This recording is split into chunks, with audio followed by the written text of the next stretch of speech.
Boa noite a todos.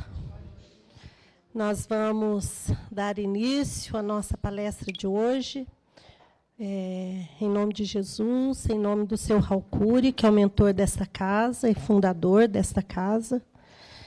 E é com muita alegria que estamos aqui mais uma vez. E hoje, nós chamamos sempre uma palestra especial, quando recebemos um amigo que vem de fora.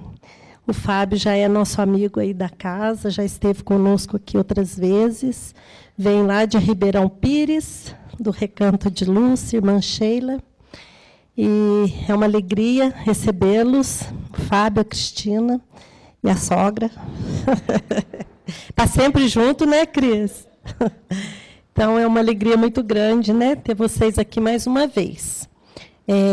Para a gente iniciar, eu vou pedir a Rosalina para fazer a leitura do livro, depois o André vai fazer a prece, e aí nós vamos chamar a Cláudia para fazer a apresentação do Fábio, e a gente já passa a palavra para o Fábio, que vai falar hoje para nós de Santo Agostinho, A irmã Sheila. Nossa, onde que eu estou com a cabeça, Irmã Sheila, gente. Acabei de falar para o Claudinho lá atrás, que ia falar da irmã Sheila. Deu um branco. Então, é isso.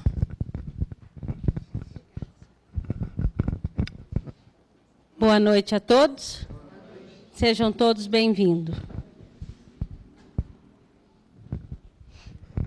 A mensagem de hoje à noite é para isto: não retribuindo mal por mal, nem injúria por injúria, antes, pelo contrário, bendizendo, sabendo que para isto foste chamado.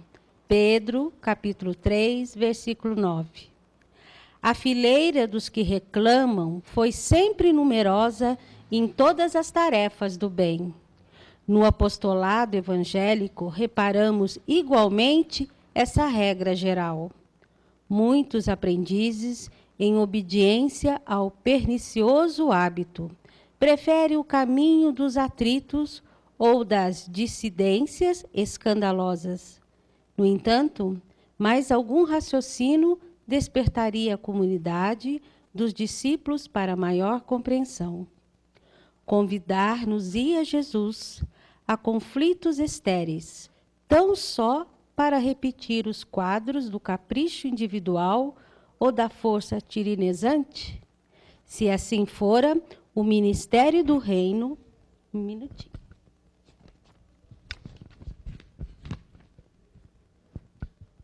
O ministério do reino estaria confiado aos teimosos, aos discutidores, aos gigantes da energia física. É contrassenso desfazer-se o servidor da boa nova, em lamentações que não encontram razão de ser. Amarguras, perseguições, calúnias, brutalidade, desentendimento? São velhas figurações que atormenta as almas na terra, a fim de contribuir na extinção delas, e que o Senhor nos chamou às suas fileiras. Não as alimente, emprestando-lhes excessivo apreço. O cristão é um ponto vivo de resistência ao mal, onde se encontre. Pensa nisso e busque entender a significação do verbo suportar. Não ouvides a obrigação de servir com Jesus. É para isto que fomos chamados. Muita paz a todos.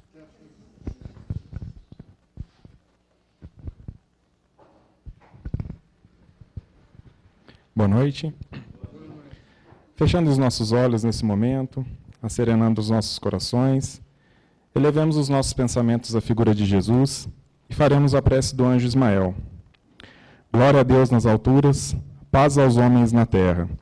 Jesus, bom e amado Mestre, sustenta os teus humildes irmãos pecadores nas lutas deste mundo. Anjo bendito do Senhor, abre para nós teus compassivos braços, abriga-nos do mal, levanta os nossos espíritos à majestade do teu reino e infunde em todos os nossos sentidos a luz do teu imenso amor. Jesus, pelo teu sublime sacrifício, pelos teus martírios na cruz, dá a esses que se acham ligados ao pesado fardo da matéria orientação perfeita do caminho da virtude, o único pelo qual podemos te encontrar. Jesus, paz a eles, misericórdia aos nossos inimigos, e recebe em teu seio bendito a prece dos últimos dos teus servos. Bendita estrela, farol das imortais falanges, purifica-nos com os teus raios divinos, lava-nos de todas as culpas, atrai-nos para junto do teu seio, santuário bendito de todos os amores. Se o mundo, com seus erros, paixões e ódios, alastra o caminho de espinhos, escurecendo os nossos horizontes com as trevas do pecado, rebrilha mais com a tua misericórdia, para que, seguros e apoiados no teu evangelho, possamos trilhar e vencer as escabrosidades do caminho e chegar às moradas do teu reino. Amiga estrela, farol dos pecadores e dos justos, abre o teu seio divino e recebe a nossa súplica pela humanidade inteira. Que assim seja.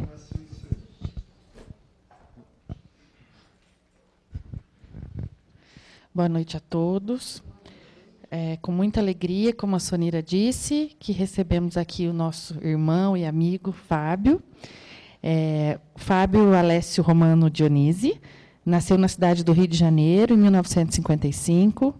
Ele é engenheiro químico, mestre pela USP, empresário, atua na área editorial espírita, onde é sócio fundador da editora Dionisi, responsável pela Folha Espírita Carbar Schutel, e na lide espírita é escritor, articulista, orador, jornalista, brilhante palestrante, né?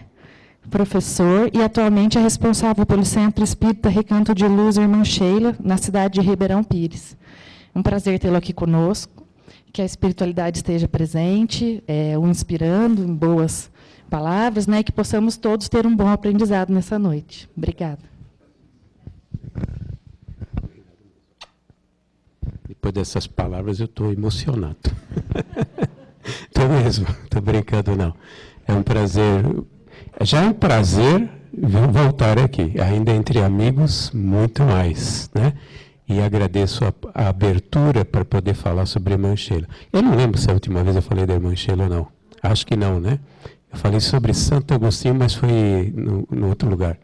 Foi naquele seminário, Medicina da Alma, que na realidade está ligado à Irmã Sheila. Eu vou contextualizar de novo.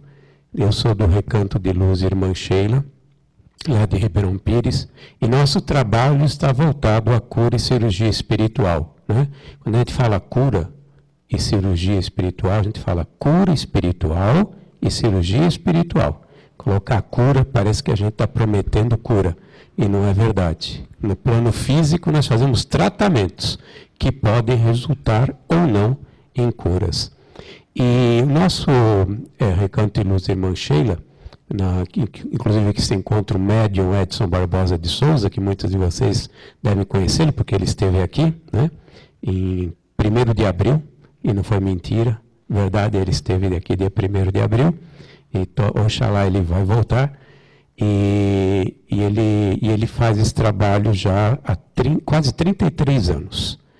E dentro do Recanto de Luz Irmã Sheila, são 6 anos agora, né? Mas esse trabalho já existe há 33. E esse trabalho ele está ligado a uma cidade espiritual chamada Alvorada Nova, que é do Carbar Schutel. Nessa cidade espiritual, que é conhecida graças ao Abel Glasser, que através da sua mediunidade e de uma equipe grande que trabalhou com ele, sobre a coordenação do Carbar Schutel, Carbar de Souza Schutel, nós ficamos conhecendo a cidade. Esse é um livro escrito sobre essa colônia espiritual que chama-se Alvorada Nova. Para as pessoas que têm interesse, vale a pena ler esse livro, porque assim a gente tem contato com uma cidade espiritual, saber o que é essa cidade espiritual, né? Apesar de a gente ser espírita, apesar de a gente estudar, participar, pouca gente tem noção do que vai ser depois e como acontecem as coisas do outro lado. Lê o Nosso Lar, talvez tenha lido Patrícia, né? As Violetas na Janela, mas muita gente, a gente percebe pelas palestras que muita gente não tem noção de como é que é uma cidade espiritual. O Carbar é o governador da cidade, e ele é responsável por tudo já há muitos anos, há muitas décadas. E nessa cidade espiritual tem um hospital espiritual chamado Casa de Repouso, que é conhecida carinhosamente de Hospital de Sheila, mas oficialmente o nome é Casa de Repouso. E é Hospital de Sheila porque ela é administradora geral. E ela tem um nível evolutivo, tamanho, que ela não se reporta ao Carbar. É como se fosse um governo paralelo. Mas é diferente do que acontece aqui na Terra. Existe uma grande fraternidade e união entre os dois, né? Não existem feudos e aquelas coisas todas que nós conhecemos. Esse hospital, ele atende principalmente desencarnados. Porém, nós sabemos que muitos pacientes em hospitais aqui na Terra, hospitais espirituais aqui na Terra, também fazem tratamento nesse hospital, né? Inclusive, recentemente, até a minha esposa fez um tratamento nesse hospital. Existem muitas casas que trabalham com cura e cirurgia espiritual.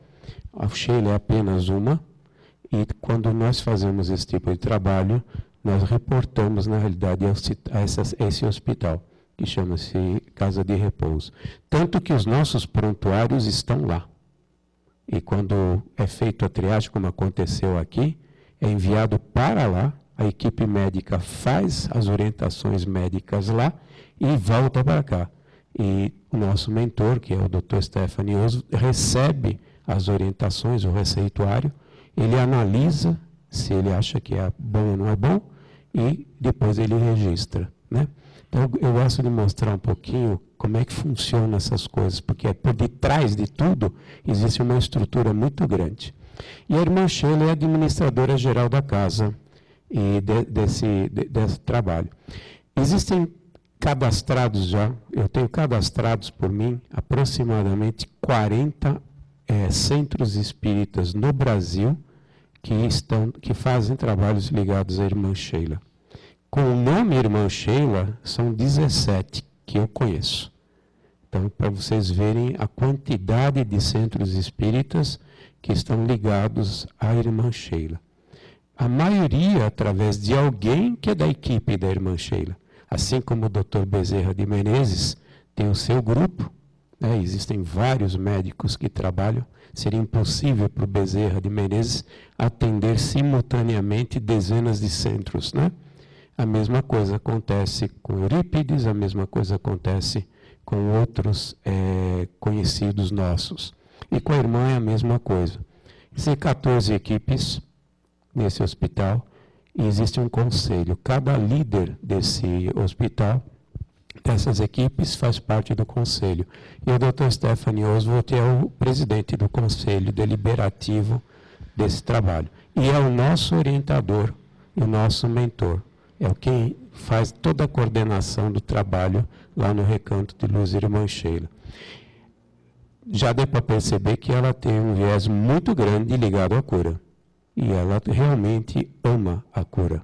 Tanto que ela se dedica. Não é a única coisa que ela faz, não. Ela tem, na realidade, 3 grandes objetivos. O mais notório, que é mais conhecido, é ligado a tratamentos. Mas ela também é uma grande divulgadora do Espiritismo. Faz parte de equipes que trabalham para disseminação e para ampliação, né, para que isso se espalhe em muitos outros lugares. Nós vamos falar um pouquinho sobre isso também.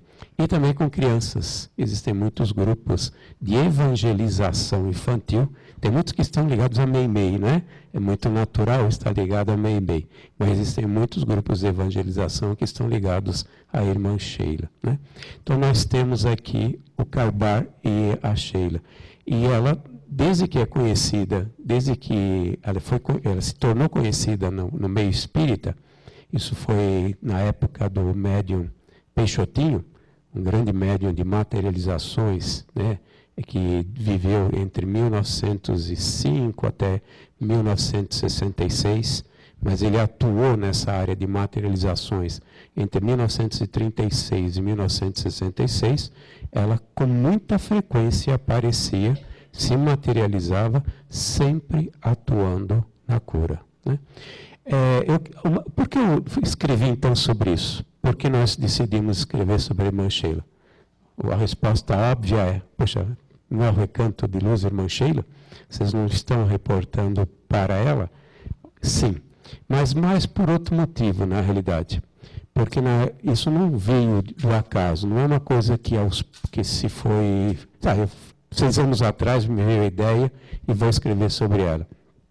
É que eu fiquei notando, à medida que a gente estudava e tendo contato com ela, primeiro, descobrindo que espírito era esse. Cada vez se agiganta para nós o que ela representa dentro do movimento nosso, né? Dentro das nossas atividades. E segundo, porque procurando conhecê-la, eu descobri muitas coisas escritas, muita pouca coisa escrita, mas muita coisa escrita que não procede. Havia muita confusão, apesar de terem vários médiuns excelentes que psicografaram livros com cheiro. E é engraçado, né? Temos Cleiton Bianchini, Levi, que são 4, João Nunes Maia são 4, Jairo Velar são 4, né? Parece que a meta é essa, 4. Na hora que eles pediram para fazer biografias, para colocar nas orelhas ou nas introduções, na verdade tem muita coisa que é conflitante. Para vocês terem uma ideia, só o modo como ela desencarnou na Segunda Guerra Mundial, existem 5 versões escritas. 5. Né?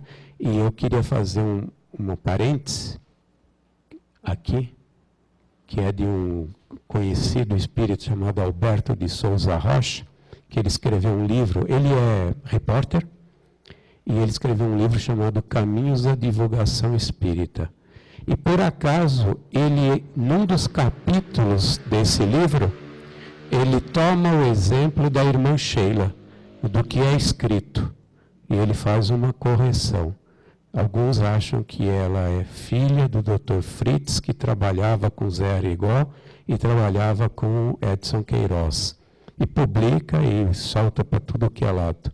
E na realidade não é, porque esse Dr. Fritz desencarnou na Primeira Guerra Mundial e a Sheila desencarnou na Segunda Guerra Mundial, e no ano de 1943.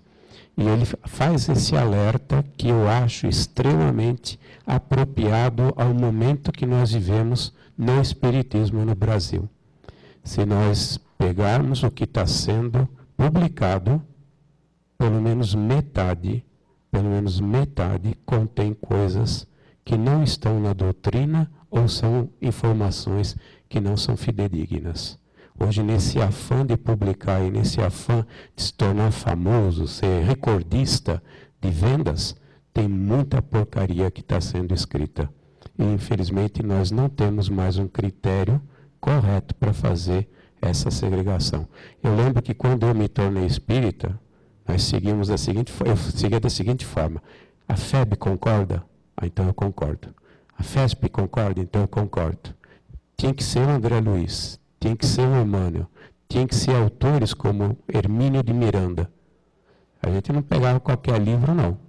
Eu tinha esse critério. Hoje, o próprio Bezerra de Menezes, acho que deve ter pelo menos 5 escritores que psicografam Bezerra de Menezes. E alguns até simultaneamente. O Bezerra está ficando fenomenal, impressionante, fenomenal. Então eu queria fazer esse parênteses porque agora eu vou contar como surgiu esse livro. Quando eu decidi fazer uma biografia, eu fui fazer pesquisa. E acabei escrevendo, eu terminei a primeira versão do livro ano passado, em julho, e ele tinha 150 páginas. Não tem muita coisa na literatura para a gente saber a respeito dela. E eu queria só colocar coisas que eu tivesse certeza que estavam provadas. Quando chegou em julho, o Dr. Stephanie Oswald, o nosso orientador, falou através do Edson que achei ele ia mandar 6 psicografias para o livro. Aí eu fiquei todo entusiasmado, né? Quem sou eu para receber 6 psicografias? E fiquei aguardando. Não sei se você conhece como é que é o Dr. Stephanie, mas ele fala meia palavra e tem um capítulo inteiro por detrás que você tem que chegar. Eu fiquei aguardando. Passou agosto, não veio nada. Passou setembro, não veio nada. Passou outubro e nada. Né? Falei, mas quem sou eu? Que coragem, eu vou perguntar para ele onde é que estão as psicografias. Né? Eu fiquei quieto. Aí eu falei assim, bom, já que tenho que aguardar, e eu não tinha coragem de fazer a pergunta, né? Eu perguntei uma vez para o Edson, em setembro, mas ele também não sabia. Eu falei, então vamos deixar quieto, não vou falar nada. Eu falei, eu vou continuar a pesquisa. De repente, começou a surgir novelos, eu puxei fios de muitas coisas, inclusive de um livro que eu ganhei aqui, nessa região. O primo, ele me deu um livro de presente, que é do Labat, que fala-se Materializações Luminosas, né? E lá eu comecei, é Dante Labat, que ele trabalhou com materializações. E a partir dali eu fui começando a pular de um lado para o outro, lado do outro. Eu só sei que nós trabalhamos até março. Eu parei tudo o que eu estava fazendo em termos de escrita e até março estava lá escrevendo. Chegou em março, 304 páginas, tinha duplicado. Falei, vou parar por aqui. Eu tinha material para 2 livros. Mas ninguém lê 300 páginas, muito menos 700, né? Então, vou parar por aqui.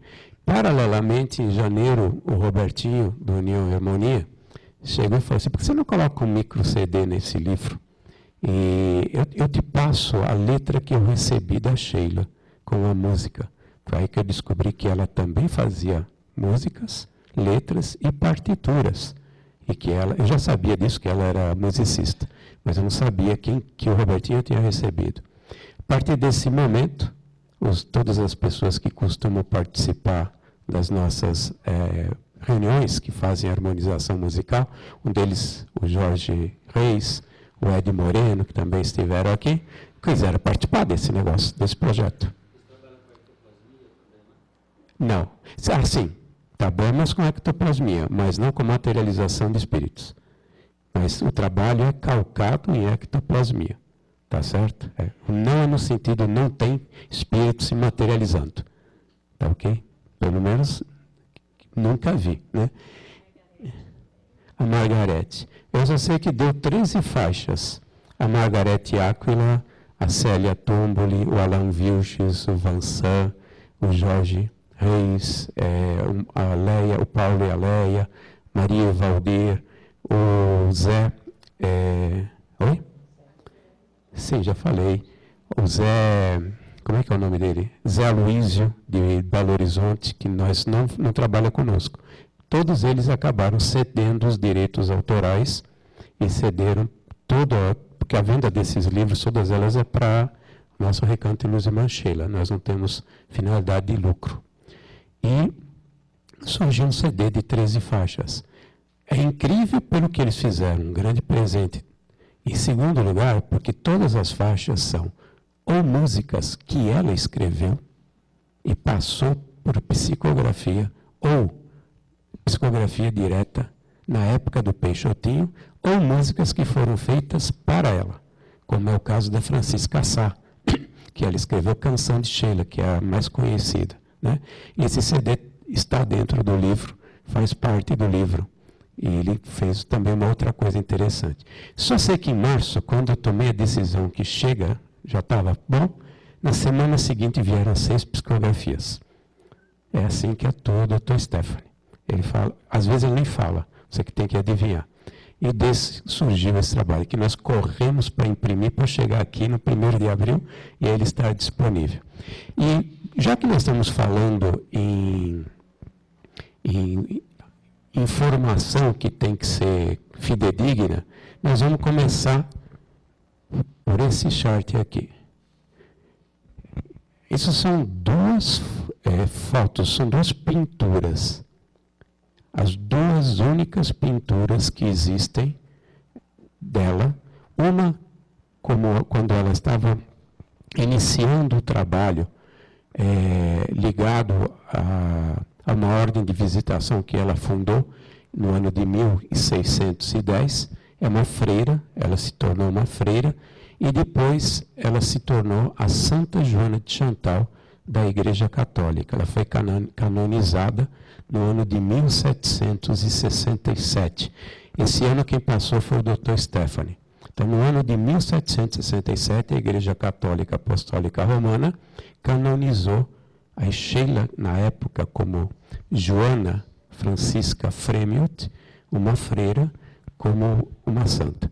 E isso ela usava, aqui, como é que chama isso? Camafeu? É um camafeu que ela usava, né? E que existe até hoje no Museu Histórico. O lado esquerdo, então isso era como ela era na época de freira, jovem ainda. O ano está errado, não é uma miniatura de 1604, é uma miniatura depois de 1610, porque ela se tornou freira dia 6 de junho de 1610. Mas tudo bem, é um pequeno detalhe. Mas você vê que quanta coisinha a gente tem que tomar cuidado. E a segunda? A segunda ela é fantástica, do meu ponto de vista, porque nós perdemos esse trabalho de materialização. Hoje nós não temos praticamente, né? Raríssimos os lugares onde acontece. São raros, existem, mas são raros. Pois então, um pintor de aquarelas japonês, do Celeste Império Japonês, lá atrás, que era famosíssimo como pintor de aquarelas, numa reunião de Peixotinho, foi no Grupo Espírita André Luiz, no Rio de Janeiro, em 1948, aproximadamente. Ele se materializa, pede um cavalete e uma tela, e ele, espírito materializado, pinta um quadro da irmã Sheila. Então nós sabemos que isso é real. Tudo o que eu estou falando está registrado em atas de reunião das reuniões de Peixotinho, que estão depositadas ou no Grupo Espírita André Luiz, ou estão no Clarim, lá com o Aparecido, que é o responsável, é um dos responsáveis, Marquesan, que é presidente, mas ele é um dos responsáveis. Curiosamente, tudo isso está registrado em atas, está depositado numa editora que foi o Carbachuti. Nada é o acaso, né? Nada é o acaso. Eu estive lá e eu tive acesso, né? Na realidade, eu tive as provas de que eu queria naquela época. Então, nós sabemos que é isso. Mas não é essa figura que mais aparece na internet. A figura que mais aparece é essa daqui, que é a primeira que eu mostrei. E essa? De onde é que ela surgiu? Nas materializações, na época das materializações, a Sheila ela não só se materializava através do médium Peixotinho. Ela se materializava através de um outro grande médium de materializações, que foi Francisco Cândido Xavier, que, do meu ponto de vista, talvez tenha sido o maior deles, né? Mas não era a missão dele trabalhar na materialização. Ele fez isso oficialmente 2 anos, 1952 e 1953. Depois, o Emmanuel pediu que ele se dedicasse ao livro espírita. Mesmo assim, de vez em quando, ele atuava nas materializações, né? Mas era esporadicamente. Eu sei porque depois vou contar um caso que é de 54. E perguntaram para ele como é que era a Sheila que ele via. E ele falou o seguinte, ele disse o seguinte: me arranja alguém para poder pintar, que nós vamos fazer um exercício. Vamos pegar essa foto que é real, que é verdadeira, e eu vou guiando o pintor, vou guiando o artista para chegar na forma como eu a enxergo, como eu a vejo.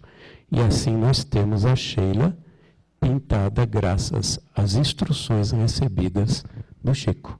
Vocês lembram da Maria de Nazaré? Aquele quadro belíssimo? Ele também fez isso. Foi exatamente da mesma forma. Exatamente, foi ele, pelo que ele via. Porque o Chico ele tinha um pé lá e um pé cá, né? Pé mais lá. Tanto que várias vezes nós sabemos que ele chegava para a pessoa, estava conversando, de repente perguntava: mas você está vivo ou está encarnada? Está morta? É verdade. Ele ficava na dúvida. E isso está acontecendo com o Divaldo agora, né? Ele agora, depois da doença que ele teve, ele tem ele está com os pés dos 2 lados. E ele teve dificuldade de adaptação, tanto que ele precisou de uma pessoa para ajudá-lo, né? Andar, subir escada, porque ele não sabia onde é que estava pisando, né? Então, está acontecendo com o nosso Divaldo também. Então, eu queria mostrar, porque na realidade na internet vocês vão ver muitas outras fotos, mas são essas, só verdadeiras. E tem mais uma, que eu queria falar, que é essa daqui, que na verdade está pequena. O Divaldo, quando Sheila aparecia para o Divaldo, ela aparecia dessa forma. Isso foi registrado e depois publicado numa revista, um jornal muito importante da Lida Espírita, chamado O Imortal, de Cambé, do Paraná, um jornal extremamente idôneo, né, que existe até hoje, e também está confirmado. O que acontece? Como o espírito ele tem a plasticidade, ele tem como lidar com o perispírito, a ideoplastia, a plasticidade, para o Divaldo ela preferia aparecer como uma moça de 16 anos. Então, essa é a última e única foto que nós temos dela. Que tenha sido pintado por um espírito materializado ou por um Chico Xavier através de... Na verdade, o artista não era pintor, era fotógrafo, né? E não usou Photoshop, não. Não usou Photoshop, né? E esse aqui, e essa daqui que o Divaldo chancela como sendo a da Sheila, né?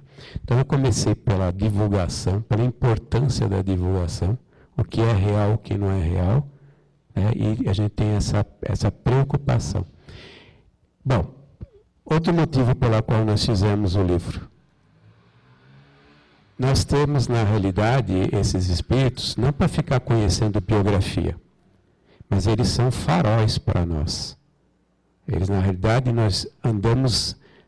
nós costumamos andar no mar bravio à noite, tentando direcionar o nosso barquinho, mal ou porcamente.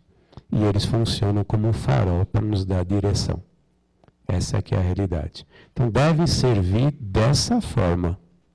Todos esses espíritos, quando a gente estuda, a gente não deve estar preocupado se Joana de Chantal nasceu dia 23 de janeiro de 1572 e desencarnou dia 13 de dezembro de 1641, após ter uma leitura de Santo Agostinho. Ela pediu que lessem um capítulo de Santo Agostinho, no livro Confissões, como desencarnou Santa Mônica, que era a mãe de Santo Agostinho. Olha que coisa curiosa, né? Isso é legal, é bom, é interessante ficar sabendo isso. Mas o importante é o que nós fazemos com esses exemplos. Eles devem, na verdade, nortear o nosso caminho, né? Então, e a irmã Sheila? Eu vou falar um pouquinho dela como parte de biografia, mas vamos começar de trás para frente. Isso aqui é a cidade espiritual de Alvorada Nova, o mapa dela. Nós temos no meio o edifício central, onde o governador Carbar de Souza Schutel governa a cidade. Do lado direito, você tem o J e tem o I. O J é a Casa da Criança e o I é o Hospital de Sheila. Não aparece na frente, mas do outro lado da rua, à direita do K, existe um núcleo de desenvolvimento da medicina espiritual, da medicina do além, que é onde se desenvolve a medicina que depois vem para a Terra, né? E ela cuida desse hospital. Eu também queria mostrar para ele, está aqui o hospital. Toda a fachada é um cristal que não se conhece aqui na Terra e que por dentro ele é opaco, porque as pessoas, os espíritos, eles não estão preparados para toda a luz. E esse cristal absorve energia. E a torre que tem do lado é uma torre de proteção e de higienização do ambiente. Perfeito? Bom, eu disse que tem 14 equipes e que ela é responsável por todo o hospital. E como é que ela surgiu? Ela surgiu por causa desse médium que chama-se Peixotinho. O Peixotinho, ele já começou a fazer trabalhos de materialização com Zé Grosso. Eu estive ontem lá, com a Meimei, com o Garcês, com Palminha, depois com o Dr. Bezerra de Menezes. O Dr. Bezerra de Menezes, a primeira vez que ele se materializou foi em 1949, ou seja, há muitos anos que já acontecia esse exercício, e depois com a Sheila. Mas nessa época, estava chegando a Segunda Guerra Mundial. E Peixotinho, assim como muitas outras pessoas e muitos outros grupos, fazia um dia da semana, fazia orações em prol dos feridos, em prol dos que desencarnaram. Dia 1º de setembro de 1939, estoura a Segunda Guerra Mundial. Hitler invade a Polônia. E foi extremamente rápido, porque era um elefante matando um mosquito, né? Foi um raid só e eles tomaram a Polônia. O que Hitler fazia, o que o exército nazista fazia para que os exércitos inimigos não se reformassem, não se reorganizassem? Fuzilava todos os oficiais.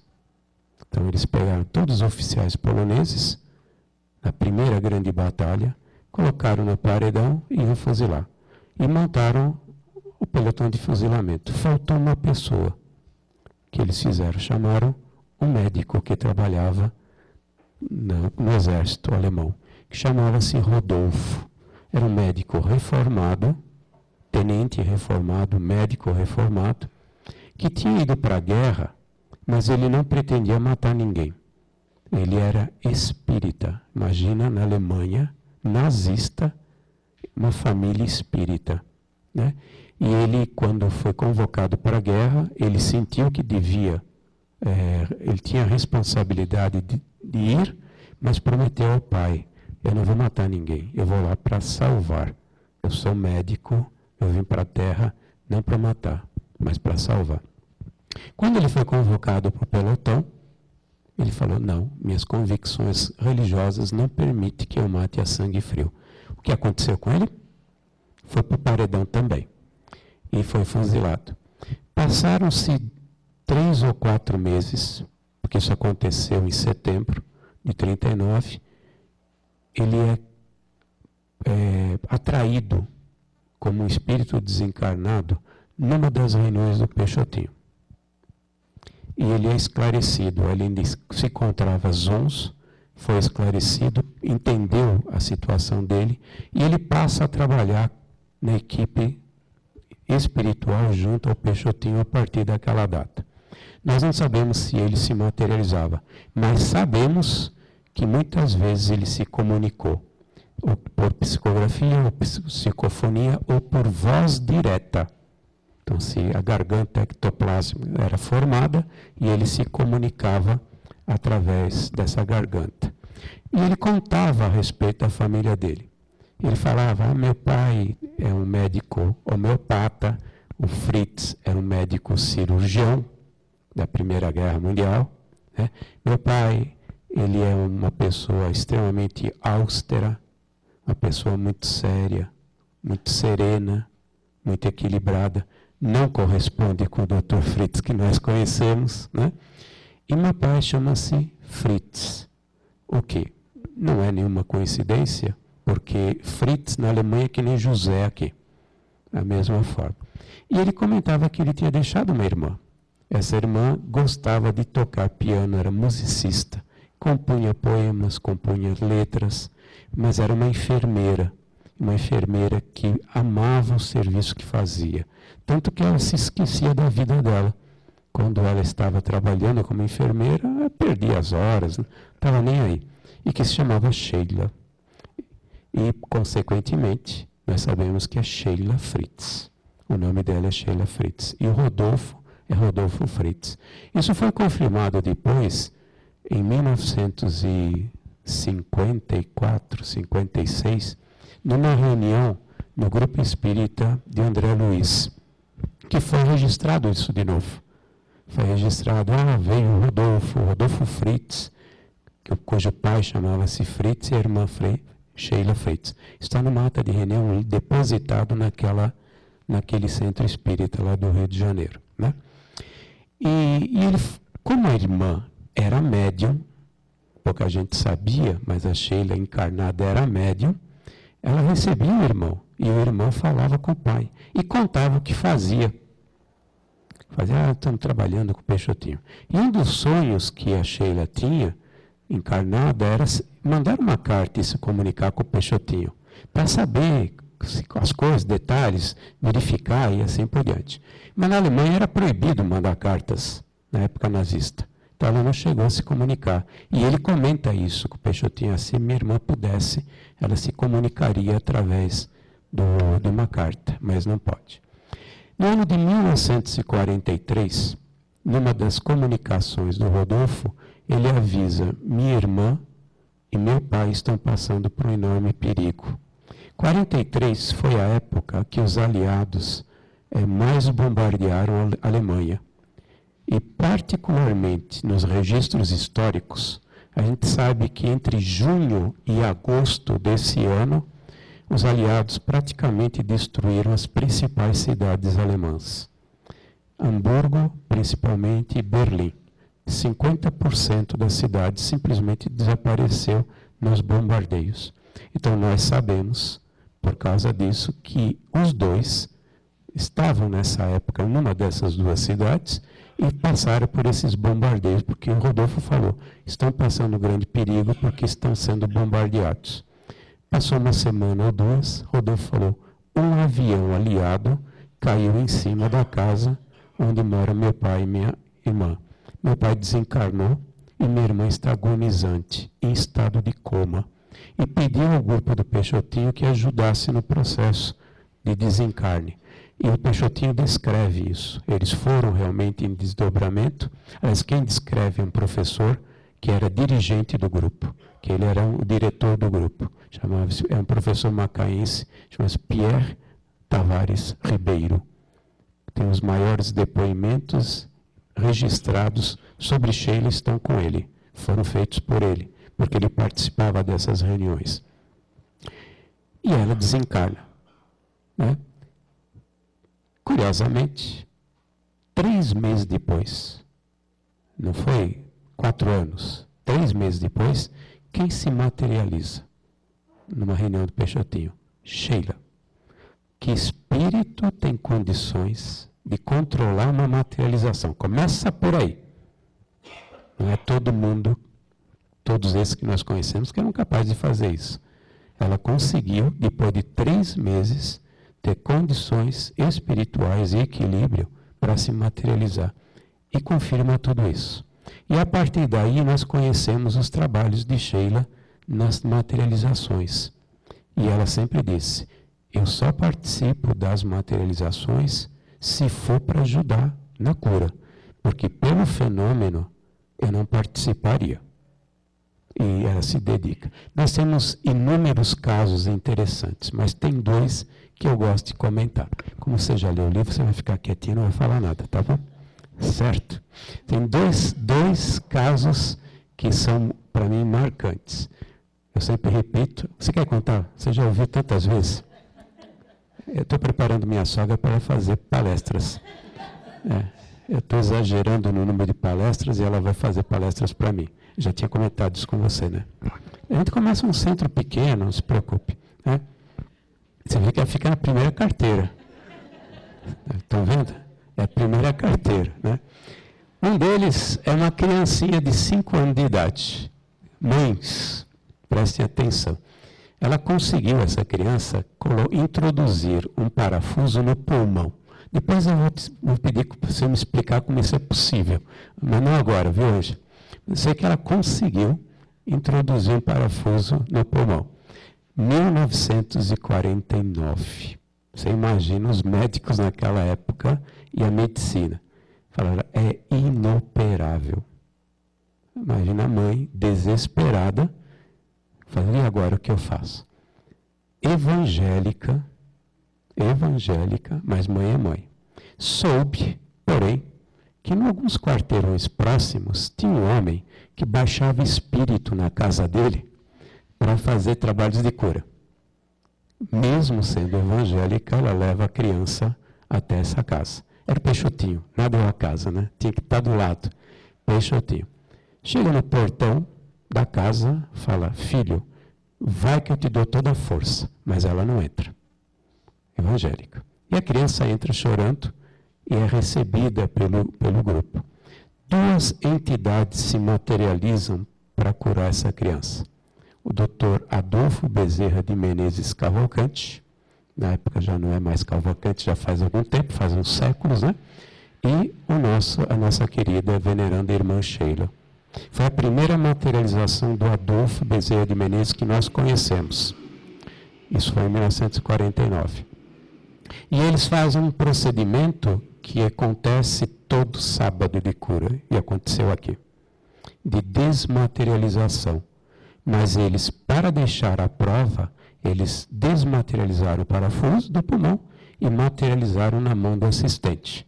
Quase que fizeram a mesma coisa com você aqui nessa casa, não foi, Ângelo? Com o tumor. Né? Foi exatamente com o tumor. Para que as pessoas acordassem, vissem as coisas que, na verdade, acontecem no mundo espiritual. Né? Isso é uma das curas. E a outra, que para mim é muito importante, porque teria sido um golpe muito forte, né, no Espiritismo, foi com Divaldo Pereira Franco. Em 1954, ele estava em São Paulo fazendo uma palestra. 1954. De repente, no meio da palestra, ele fica totalmente afônito e dores lancinantes no pescoço, que é exatamente o que vocês gostariam que acontecesse comigo agora, para eu parar de falar, né? Vocês têm coisas mais importantes para fazer numa sexta-feira. Tem happy hour, poder estar em casa, né? E aqui o cara não fala, né? É que a Soneira chegou e falou, se você não estiver lá na palestra, você vai se ver comigo na semana seguinte. Que eu conheço a Soneira, né? Eu sei como é que ela funciona, né? Mas eu já criei aqui um escudo vibratório desde o início da palestra. Então eu falo todas as minhas bobagens e eu não sou atingido. E eu não estou brincando, porque às vezes eu levo uns golpes que não são feios. Né? Eu tenho evitado algumas coisas, não é verdade? Eu estou me comportando, certo? Estou me comportando. Né? Mas quase me dá vontade de falar algumas coisas. Mas estou me comportando, estou seguindo aqui. Mas eu fiz o escudo vibratório aqui. Né? E o Divaldo procura um médico em São Paulo. E vai para o médico, faz exames, e o médico falou, é muito provável que o que você tem é câncer nas cordas vocais. Você vai ter que tirar de qualquer forma essas cordas, independente do que seja. Né? Não é porque eu sou carioca, mas o Divaldo toma a decisão de fazer cirurgia no Rio, e não em São Paulo. Não sei porquê, entendi, mas ele toma a decisão.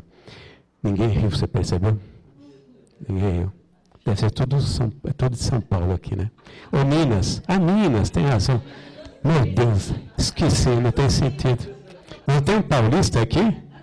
Ah, tá ali, paulista, olha lá, paulista. Está na divisa, né? Agora entendi. Né? E ele toma a decisão de fazer no Rio de Janeiro, acho que era o convênio médico dele que devia ter lá. Saiu bem agora. Mas decide deixar as coisas em ordem na Mansão do Caminho, lá em Salvador. Volta para lá, arruma as coisas e decide viajar para o Rio, acompanhado de alguns confrades. Mas ele passa por Pedro Leopoldo, nós estamos em 1954, o Chico está lá, e fala, eu vou visitar, porque faz tempo que eu não visito o Chico. Chega numa sexta-feira, na sexta-feira à noite, era dia de psicografia, dia de reunião pública, vai até a reunião pública com os confrades, o Chico pergunta lá, fica contente, pergunta como é que ele está, ele explica que provavelmente ele está com câncer, e o Chico fala, então fica aqui, fica aqui na reunião, mas eu gostaria que você fizesse a palestra.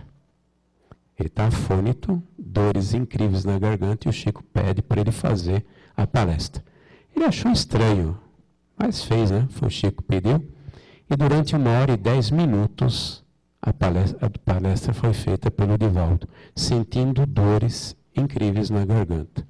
Quando ele terminou a palestra, falou, agora eu vou ficar quieto, vou me recuperar, vou sentar num cantinho, e acabou. Nessa hora o Chico vira, fala, aqui é um bilhetinho do Bezerra de Menezes pedindo para que você continue. Aí ele já achou que era pessoal. Eu não sabia se era exatamente Bezerra ou era o Chico que estava fajutando animismo do Chico. Né? Brincando agora, né? Mas e se fosse Bezerra? Então ele falou assim, eu vou continuar. Essa brincadeira foi até as 2 da manhã. Ele falou que quando ele parou de fazer a palestra, ele chorava de dor. Nessa hora, ele tinha terminado a reunião, o Chico ele convidou para que 4 deles, né, os 4, fossem até a casa do André Luiz, não em nosso lar, lá em Pedro Leopoldo mesmo. É o irmão do Chico. E para tomar o famoso café com bolo de fubá. Vocês devem entender, porque vocês são de Minas, certo? Cafezinho com bolo de fubá.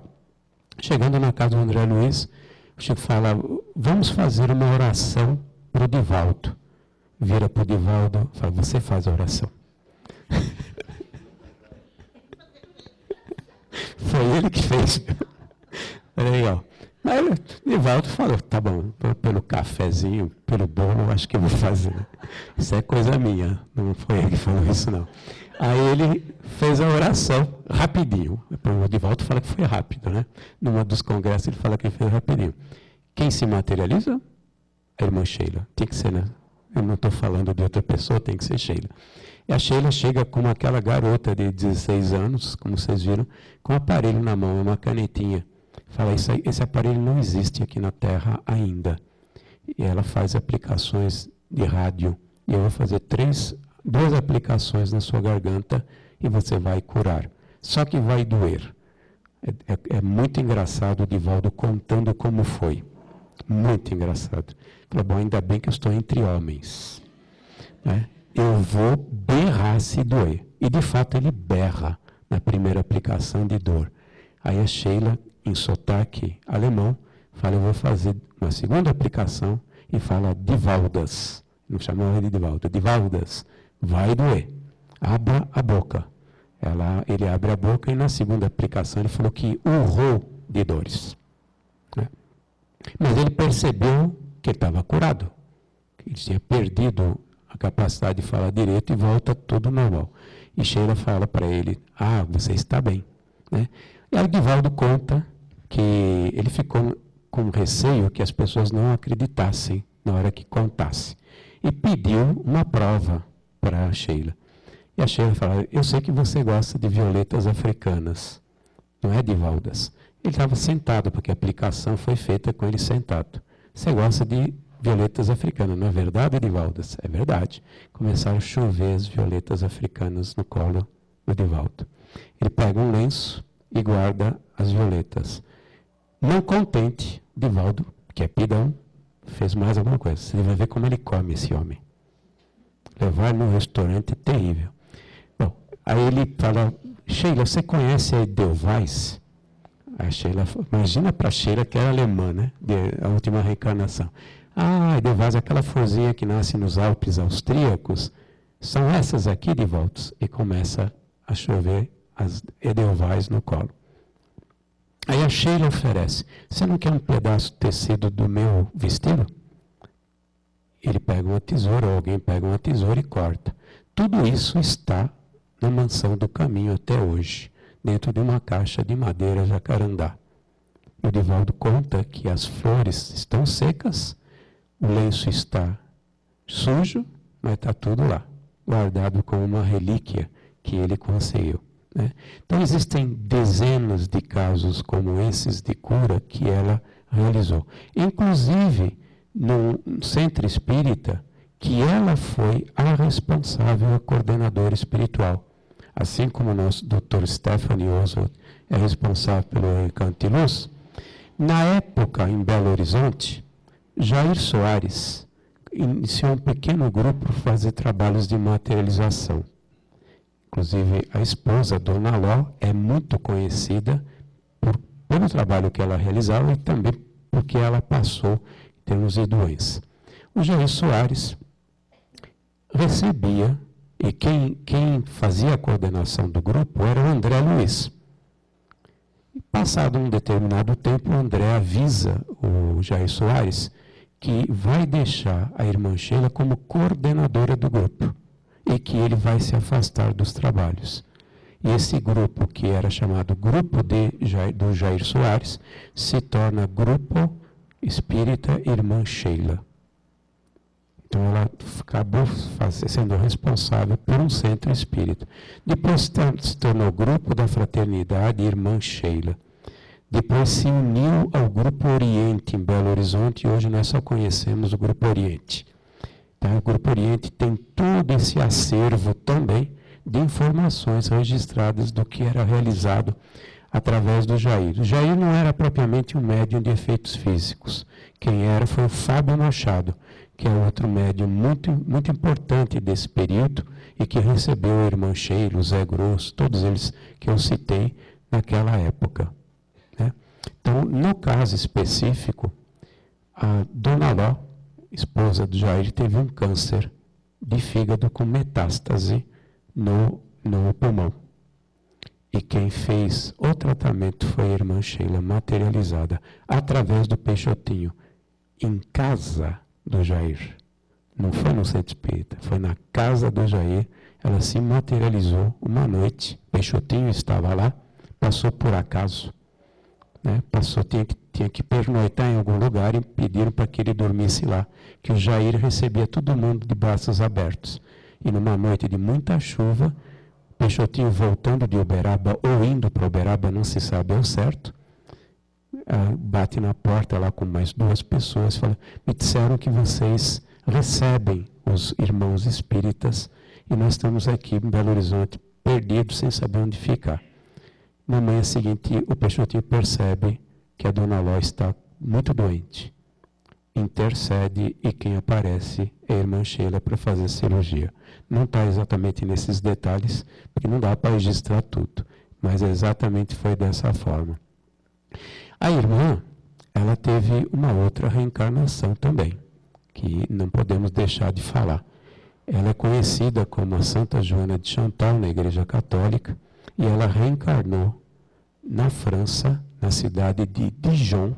Naquela época era um reino, o reino chamava-se Borgonha, a França era uma série de reinos, tudo governado por uma monarquia. O rei chamava-se Henrique IV. O pai da Sheila era o responsável por essa região, que é de Borgonha. E a Sheila nasceu num castelo que existe até hoje, esse aqui. É o castelo de Bourbouli, em Côte d'Or, na França. Até hoje, isso é foto recente. Era como era na época. E o pai, responsável pela região, trabalhava muito com o Henrique IV, que era o rei, principalmente nas guerras. O esporte preferido deles era a guerra, né? Então, se ausentava muito da casa. E quem cuidava, inclusive, era a esposa. A esposa cuidava do castelo, da propriedade e de todos os vassalos. Né? Uma excelente governanta. Mas ela morre quando Joana, né? Joana Francisca, tinha 1 ano de idade. E o pai tem que assumir também o controle da propriedade. Ela cresce com uma criança muito diferente. Já era uma criança iluminada. Muito calma, muito amável, não brigava com ninguém, se dava muito bem com os irmãos, extremamente inteligente, recebeu uma educação que não era normal na época, porque o pai percebeu o potencial da menina, né? E aos 20 anos, ela foi dada em casamento a um barão, por isso que era Santa Joana de Chantal, Barão de Chantal, Cristóvão, que é exatamente essa figura à esquerda em cima, Cristóvão de Rabutin. Ele era o 2º barão de Chantal. Apesar de ter sido dada em casamento, era um casal extremamente afim. Foi um casamento muito bonito. E ela, está à direita, numa foto, ela tinha mais ou menos 27 anos de idade, né? Alta. O apelido que era dado para ela era a Senhora Perfeita. Não porque ela fosse snob ou bancasse a perfeita, mas é porque ela era dotada de muitas virtudes. Né? Nessa época, já eram 7 anos que ela tinha assumido a governança do castelo e da propriedade, porque o marido vivia nas guerras com Henrique IV. Vivia o tempo todo nas guerras. E entregou o trabalho para ela. E ela tratava os vassalos não como escravos. Naquela época, 1600, você imagina como devia ser. tratava como irmãos. Tanto que, quando eles adoeciam, ela providenciava médico. Quem era o médico? Tem 3 chances. Dr. Xavier. Dr. Xavier. Para você ver o nível desse homem, Dr. Xavier. Naquela época já era um médico preocupado, humanitarista, com as pessoas. Esses espíritos, eles são forjados através dos séculos, e não se tornam o que são simplesmente da noite por dia. Dr. Xavier é quem faz as cirurgias no nosso trabalho de curas e cirurgias. Era aquele senhor simpático que incorporou o médico que você conheceu, que te deu para fazer análise, né, de laboratório daquele tumor, não foi? Esse é o Dr. Xavier, aquele homem alegre, saltitante. Ele é o responsável pela parte cirúrgica. E ele é professor na Faculdade de Medicina em Alvorada Nova. Tem faculdade lá. Dr. Xavier, só para contar um caso dele rapidinho, ele já era voltado a esse tipo de trabalho humanitarista há muito tempo. E ele pertenceu à equipe de Carlos Chagas também. E ele desencarnou, ele era o mais novo, como é que chama, quando você é o titular da cátedra de cardiologia da Universidade Federal do Rio de Janeiro, que na época tinha outro nome. Ele foi o mais novo médico responsável por essa cátedra, né? Quando ele voltou para o mundo espiritual, eu não vou dizer o ano, porque senão vocês vão saber quem é, e eu não tenho autorização para falar. Automaticamente, depois de tantos séculos trabalhando com medicina, ele foi trabalhar com o quê? Com medicina. Ele conta que para ele poder trabalhar no mundo espiritual como médico, ele se preparou 11 anos e 2 meses. Então as coisas não são tão fáceis como a gente imagina, mesmo do lado de lá. Você imaginou? Bom, a Joana teve 3 filhos. Na realidade, 3 filhos que sobreviveram, né? Naquela época morriam muitos filhos. Ou antes, ou logo que nasciam. Após nascer o terceiro que sobreviveu, é o 4º, mas o terceiro que sobreviveu, o André, 15 dias depois, o Cristóvão, ele sofre um acidente de caça, ele gostava de fazer caça como esporte, e morre, desencarna.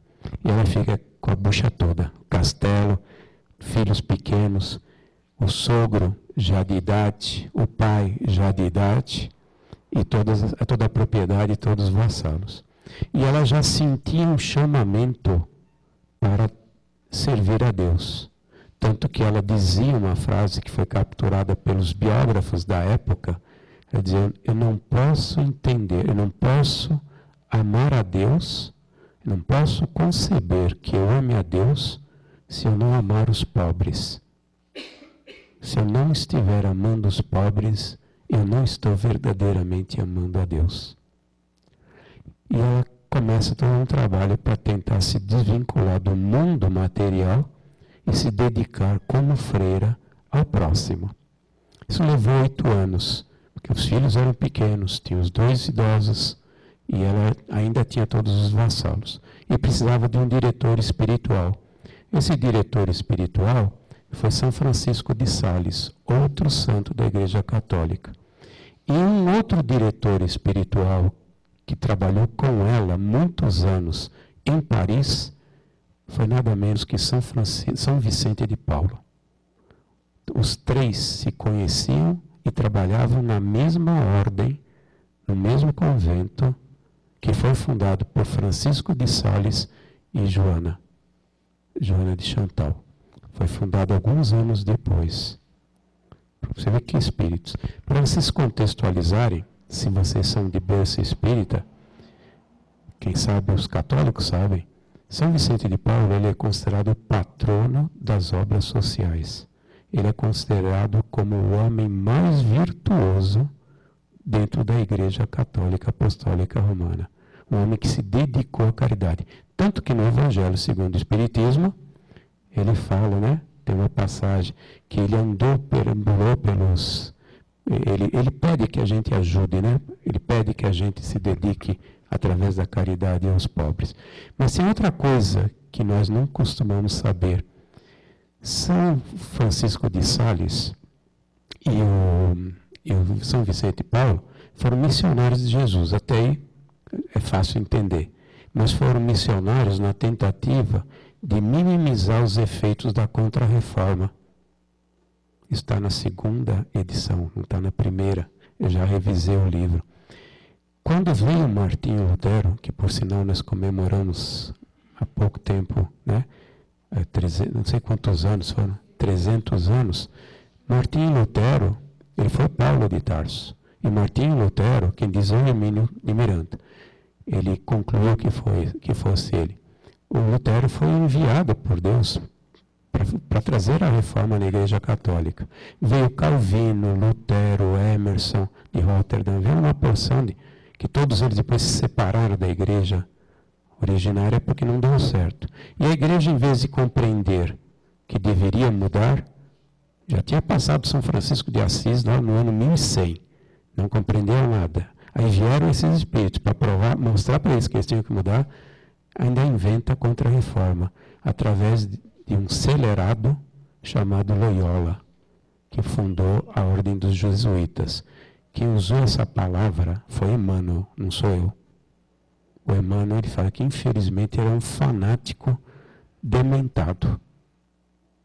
E a igreja montou a Contra-Reforma. O que tem naquele período? As cruzadas e a Inquisição, Santo Ofício. Jesus, piedado de todos nós, manda uma série de espíritos evoluídos para tentar minimizar isso. Esses dois são dois desses que conviveram com Joana. Ou seja, Joana não era pouca coisa. Tanto que São Francisco de Sales toma a decisão que Joana é a pessoa apropriada, adequada para fundar a Ordem da Visitação de Santa Maria. E fundam juntos 13 conventos no meio da miséria, sem nada. Porque Joana, nessa época, no ano de 1610, já tinha entregue toda a fortuna para os filhos e para os pobres. Não tinha absolutamente nada no bolso. E ela entra nessa casa aqui, chamada A Galeria, que existe até hoje na cidade de Annecy, na França, sem móveis, sem comida, sem absolutamente nada. 3 freiras. E ela diz: Deus proverá. Deus tanto proveu que eles fundaram 13 conventos em um espaço de tempo de 12 anos. No 12º ano, foi no ano de 1622, São Francisco de Sales, ele recebe o passaporte e volta para o mundo espiritual. E tudo fica de novo na mão da Santa Joana de Chantal.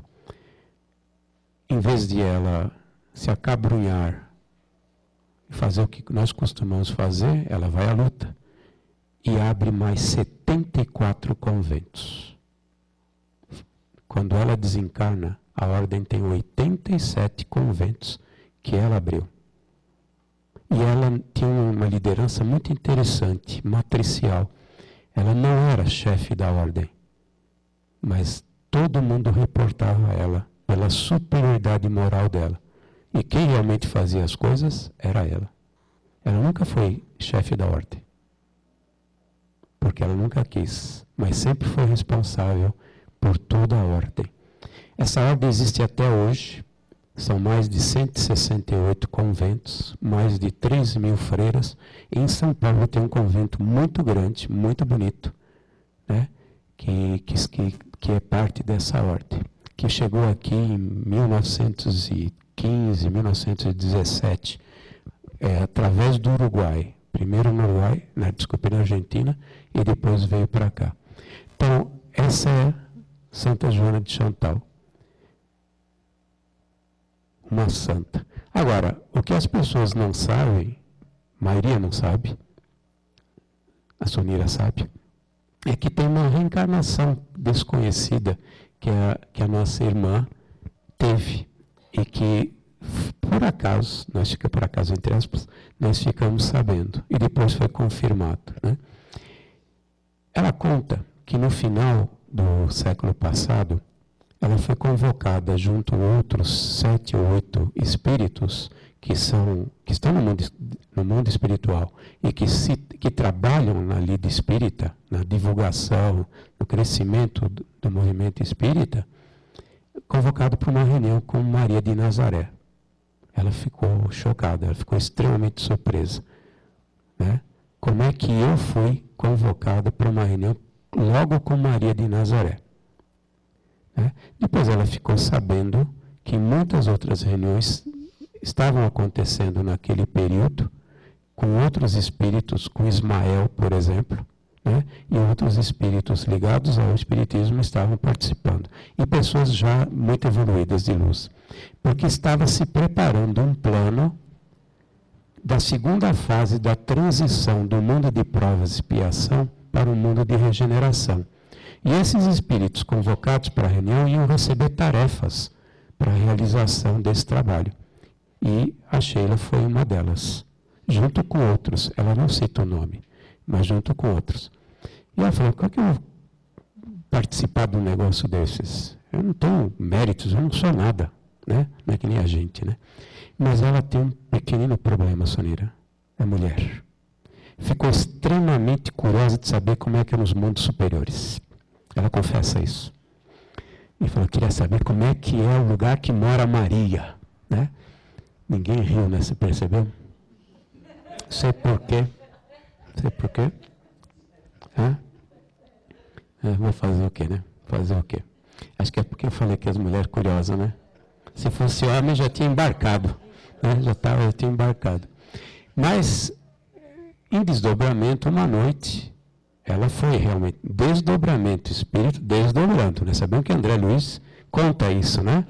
Ele conta quando ele vai visitar a mãe, né? Ele conta um desdobramento. Ele até fala do barquinho, que ele é levado para outra dimensão. Só que ela não vai para o mundo superior. Ela vai para Éfeso, na Ásia Menor. Fica na Turquia hoje, na província de Esmirna. Só que ela está no mundo do lado espiritual de Éfeso.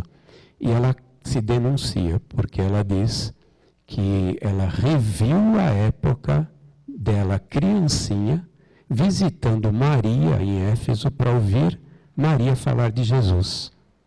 E também fala que ela, naquela época, ela não sabia que estava sendo preparada para as tarefas do porvir, as tarefas que culminaram com a chegada do Consolador prometido. Foi por isso que ela vem parar no Brasil quando ela desencarnou na Alemanha. Por que cargas d'água ela veio trabalhar aqui?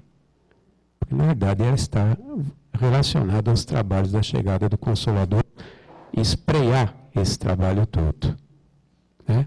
E ela fala, inclusive, uma coisa interessante, que o ponto culminante dessa transição vai ser na metade do milênio, ou seja, por volta de 2500, quando o maior tráfico de espíritos vão ser retirados do planeta e vão ser dirigidos aos planetas primitivos. Então, nós estamos num processo, ele fala, já estamos num processo, mas o ponto culminante é por volta de 2500. Ela não fala quando termina, porque o ponto culminante é 2500. E eu vou terminar com uma coisa que a espiritualidade, pelo menos intuitivamente, eu concluí que ela quer que eu fale. Então, todas as palestras eu termino desse jeito, quando falo dela. Eu falei que esses espíritos são faróis, certo? O que nós estamos fazendo nós, no espiritismo aqui no Brasil? Porque nós estamos e somos espíritas.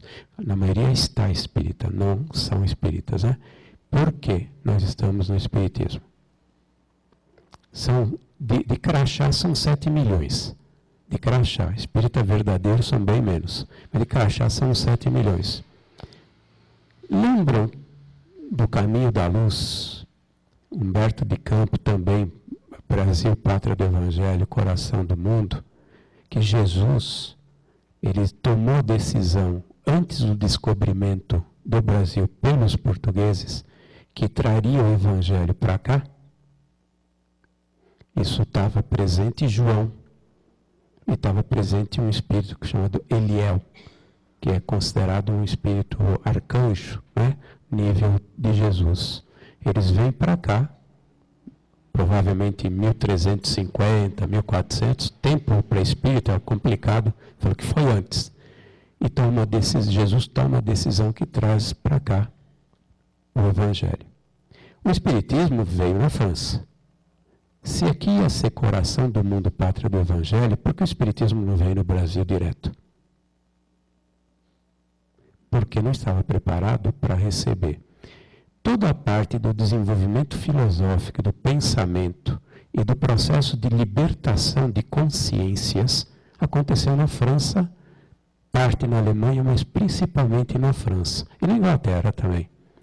A gente vê Voltaire, Montesquieu, Rousseau, todos esses grandes filósofos, Diderot, todos eles foram franceses. A culminância do pensamento, o iluminismo e depois o positivismo com Auguste Comte, foi tudo na França. Kardec, acima de tudo, foi um homem brilhante em termos intelectuais, em termos de formação, né? Tanto que nós conhecemos Kardec quando Kardec, mas antes como Hippolyte, os livros dele eram adotados na faculdade, para você ver o nível que Kardec tinha. Porque era necessário espíritos brilhantes, com pensamento livre, que não existia no Brasil, para decodificar o que vinha, fazer um entendimento do que vinha, para depois codificar o Espiritismo. Mas não era lá que estava o coração.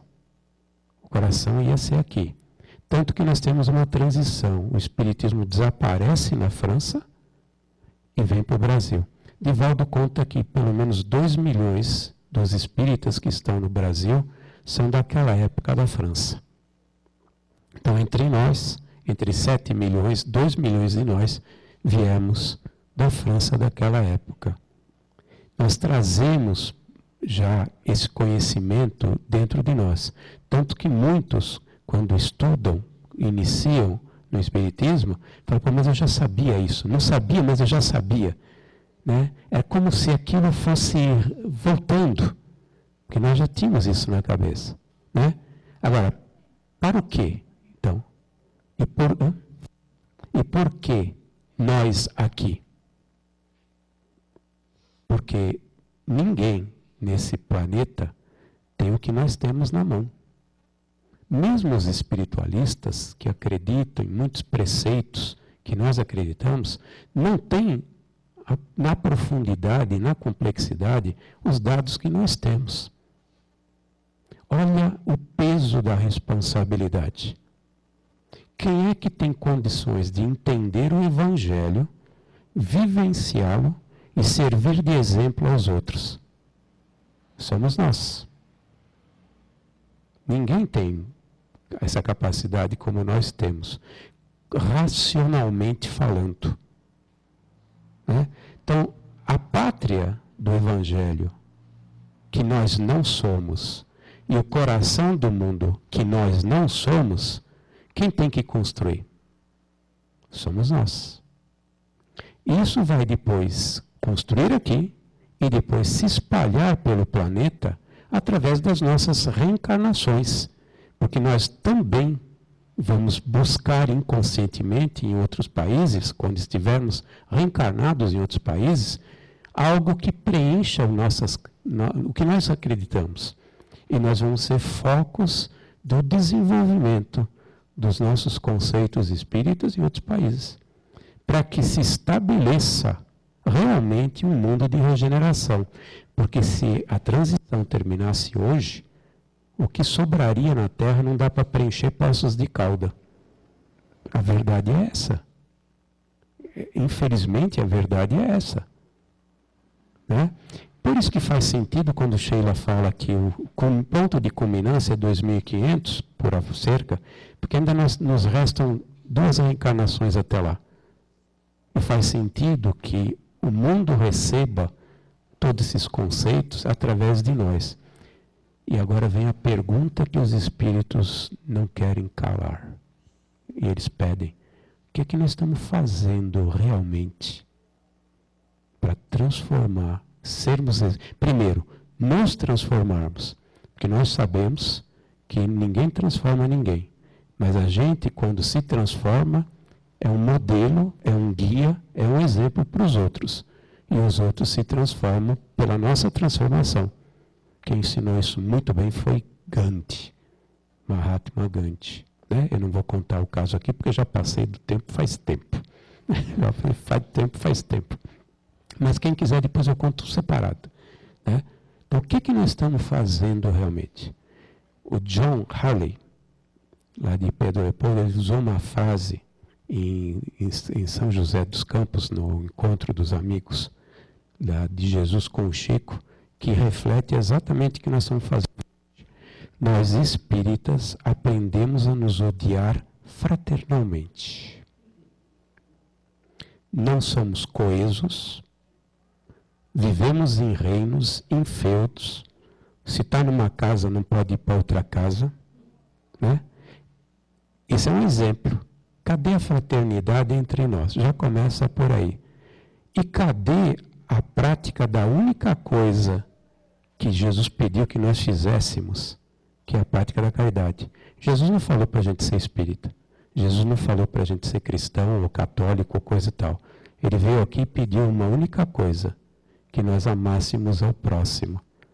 Qual é o volume desse amor que nós temos com relação ao próximo em qualquer sentido? Eu me incluo aqui. Aliás, se eu estou falando mais vezes do que as outras pessoas estão ouvindo, é que provavelmente, eu tenho certeza disso, eu tenho que me incluir nisso.